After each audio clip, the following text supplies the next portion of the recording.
Spot fixing case میں معطل cricketer Sharjeel Khan کے وکیل نے کہا ہے کہ عمر امین کا شرجیل خان کیس سے کوئی تعلق نہیں۔ شرجیل خان آج تیسرے روز بھی وکیل شیخان اعجاز کے ہمراہ ٹریبیونل کے سامنے پیش ہوئے۔ اس موقع پر نیشنل کرکٹ اکیڈمی کے باہر ذرائع ابلاغ عامہ کے نمائندوں سے گفتگو کرتے ہوئے شرجیل خان کے وکیل نے کہا 3 وٹنسز پیش ہوئے، جس میں کرنل خالد اسلام آباد یونائٹڈ کے انٹیگریٹی آفیسر تھے، وہ پیش ہوئے۔ اس کے علاوہ عمر امین اور تیسرے پی سی بی کے general manager legal affair Salman Naseer, یہ 3 بندے پیش ہوئے ہیں ایز وٹنسز۔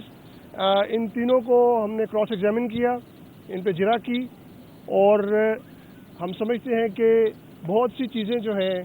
جو بہت سے حقائق ہیں، وہ آج ٹرائبیونل کے سامنے آئے ہیں کہ اصل کہانی جو ہے وہ کیا ہے اور میڈیا کے سامنے یا کیا ویسے کیا پیش کی جا رہی ہے۔ شرجیل خان کے وکیل شیخان اعجاز نے کہا سچ تو ہم بتا چکے ہیں بہت دفعہ، اور دوسری چیز ہے کہ کل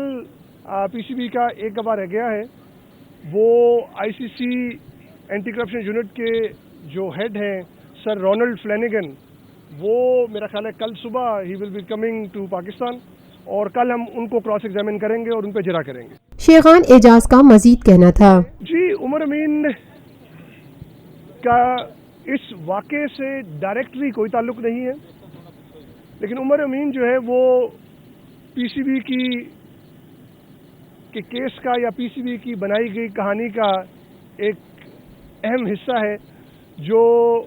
یہ کہتا ہے کہ اسے بھی ایک آفر کی گئی تھی اور اس نے 48 گھنٹے کے بعد اس آفر کو پی سی بی آفیشلز کو ڈسکلوز کر دیا تھا۔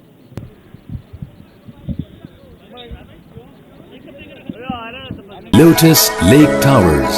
a groundbreaking endeavor by Lotus Properties.